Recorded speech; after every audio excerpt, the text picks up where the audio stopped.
Welcome to Behind the Story. I'm J.D. Long-Garcia, Senior Editor at American Media. The Society of Jesus is partnering with the descendants of people once enslaved by the religious order to reconcile and heal the deep racial wounds of America. The GU 272 Descendants Association and the Jesuits are forming the Descendants Truth and Reconciliation Foundation. Organizers describe the partnership as a long-term billion-dollar vision. In addition to the goal of racial healing, the foundation will support the education of descendants for future generations and provide direct relief to the impoverished, infirm, and elderly.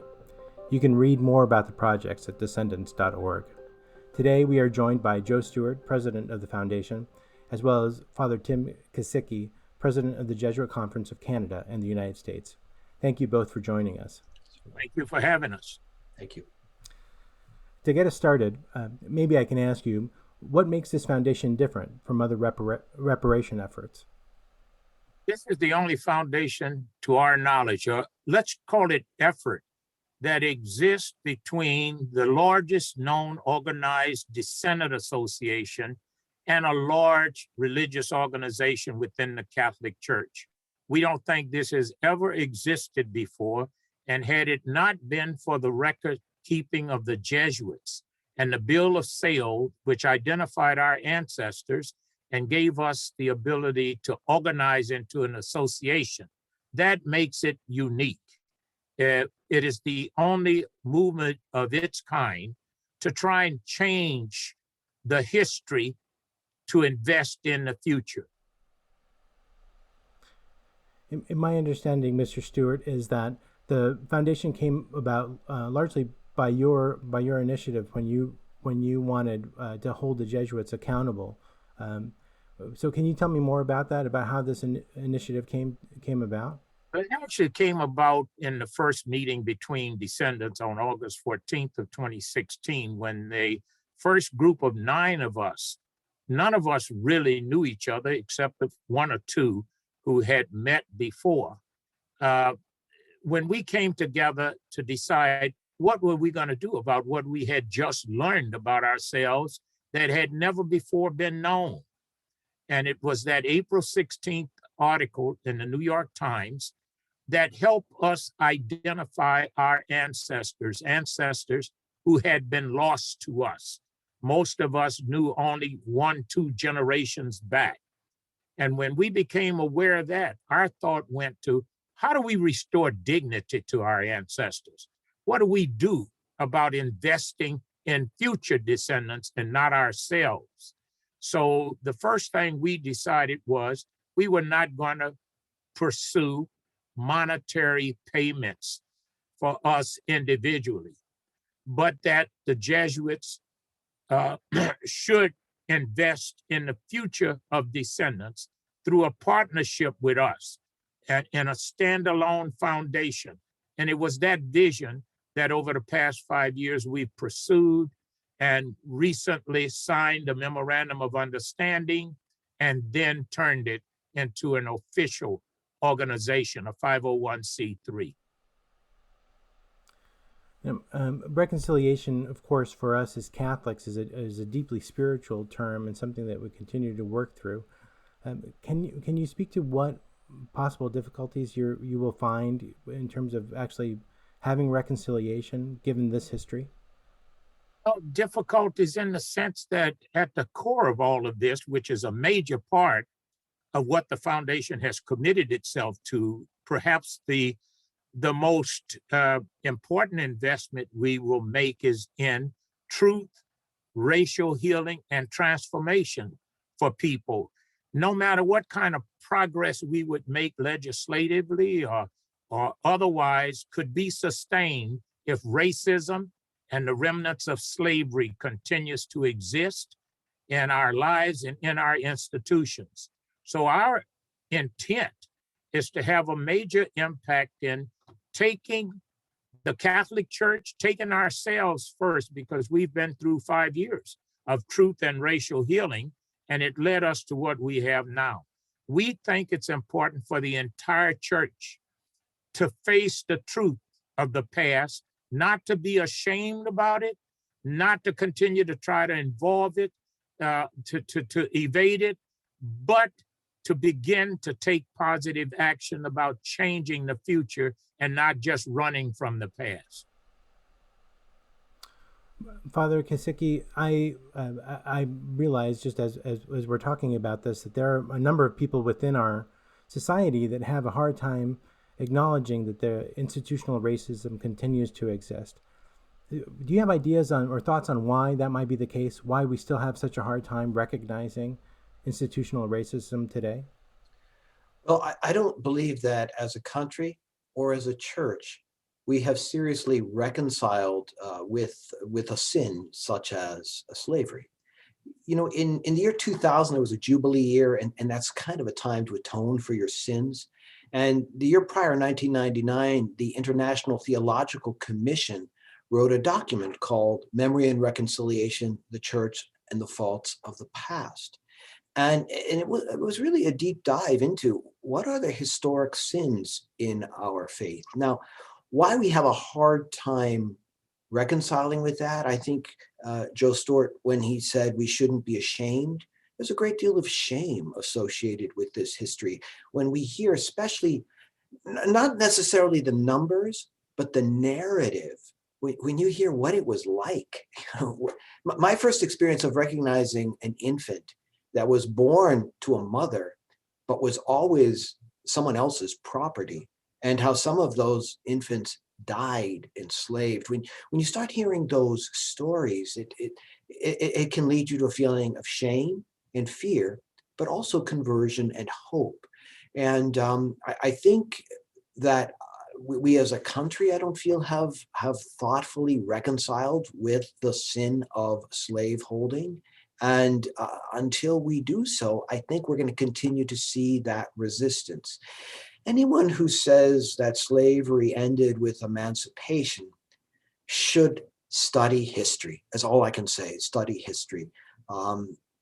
There's an adage Brian Stevenson would say, I don't know if you know his work at the Equal Justice Initiative or his book, Just Mercy, which has been made into a film. He says from his perspective, slavery didn't end with emancipation, it evolved. And I would just encourage those who have a tough time to study that history from emancipation to the present and see where have we succeeded as a society, and as importantly, where have we failed.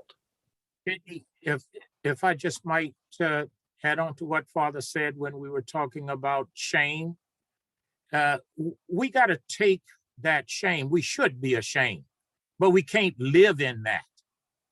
And we need to let shame be a motivation for doing the right things to change the sin that was committed against humanity and against people, and truly against the Catholic Church, who's supposed to be representing God in all of this. And let that shame be now, since we've developed this vehicle for reconciliation, let that change turn itself into positive action. And that's what the shame can do, to help Catholics now fulfill God's dream for his one humanity. I don't think God, in a sense, if you look at our church, I came up in Louisiana in this little church where my ancestors were sold, and I sat on the other side of the church. I was able to do that because the first thing that meant something was, I believe in God. It wasn't saying I believe in all these people who are sitting on the other side of the church that didn't want me sitting on that side of church. So I could continue to embrace my faith by knowing it was about God.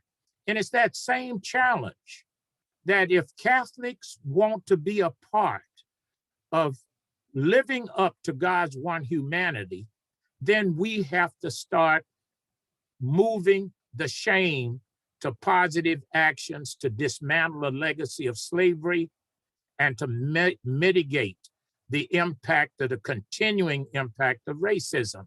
We owe it to God. If we believe in God, then we owe it to him to take that action. We can't continue to go to church and claim to be God's children if we think we're better than others of God's children. And at the same time, as you say this, what's so striking to me about the foundation is that it's something that it's very much that we're doing together, as a church. There's Mr. Stewart, you say nothing about us without us, which is so important. It's been quoted in a number of different places. Can you tell us more about what this looks like, how this is going to take, I want to say a joint effort, but a really church-wide, society-wide effort in order to address this ongoing sin of racism? Yeah, the first thing is this. I hope I can connect that by saying the way the Descendants chose to approach the Jesuits. We approach by saying, we come to you with open hearts and extended hands. And our goal is to work together about creating a new future, about investing in forward, and not about fighting anymore. We've been fighting now for 400 years. And what we hope that this new pathway forward, this new foundation, this foundation that's focused on truth, racial healing, and transformation, what we hope this new foundation will give us is a way forward, away from the need to be in denial, away from the need to be shamed, and away to stepping forward.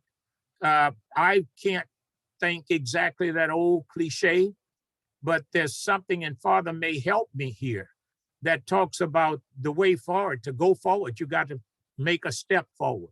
And we're calling up, this is a simple approach to God's teaching. We're just calling for people to do the right thing, to do unto others as you would have them do unto you, to do unto others as you know, if you are Catholic, God intended you to do. Let's come out of the denial. And as far as when we look at this, and hopefully years from now, we look back and see this as a moment of success, and even a foundation that's changed the tide of the conversation that we so desperately need to have. How do you measure success? How will you measure success then? For you and I to really measure success, what we've achieved to this point was sort of putting possibilities in place. Success is going to be measured over the next 10, 20, 30, 40, 50 years.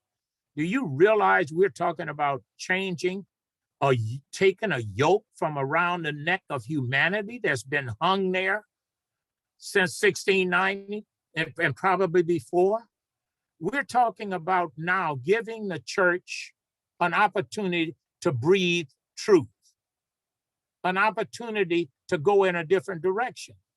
And so progress, we're going to measure that by every Catholic in those pews getting up and walking toward a different direction. We can't just sit there anymore and pretend the reality about race, the reality about hate, and all of those things that continue to dehumanize us all.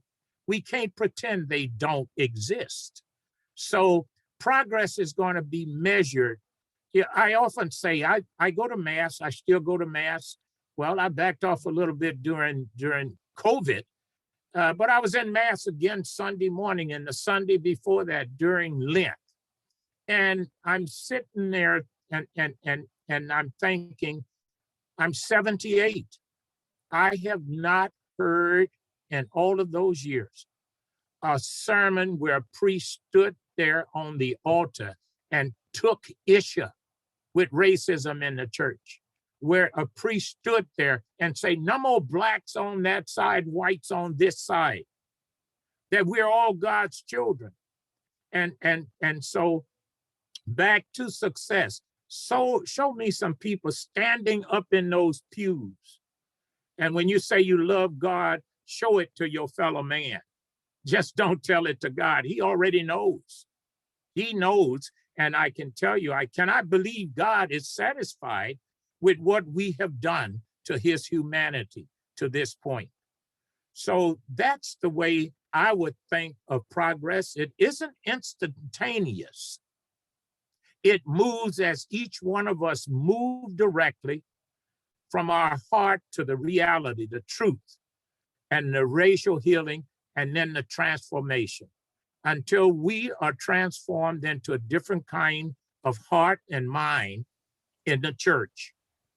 Then we have not lived up to all of God's vision for what he created. JD, I'd like to offer a very concrete example of what success could look like. And I trace it back to a meeting in 2018 when an African-American Jesuit, Father Joseph Brown, joined Jesuit leaders at a meeting in Montreal. We were, after our conversation, which was an intense and frank conversation about race in the Jesuit order, we went to Mass, and during the general intercessions, Father Brown prayed for the day that a descendant of Jesuit slaveholding would enter a Jesuit novitiate and become a member of the Society of Jesus. Maybe that is a clear, incontrovertible example of what success could look like. There's another thing that's impressive to me. JARS, Jesuits Anti-Racist Solidarity. I don't know if you've heard of it, but this is a group of young men out in the Midwest province that gives me great hope that that kind of movement will continue to expand in the Catholic Church. That if those of us who, like me, have been around, can't make the change, then we should not stand in the way of the young generation that is in the process of making change. But we ought not be too old to change ourselves. More of our leaders need to change. More of our leaders, if they're going to go up to that altar, or to speak from that altar as if God is speaking and not man. Thank you. Thank you both so much for joining us for Behind the Story. For more videos like this, subscribe to America's YouTube channel. You can also learn more about the Descendants of Truth and Reconciliation Foundation at descendants.org. Thank you very much. Thank you. Thank you, JD.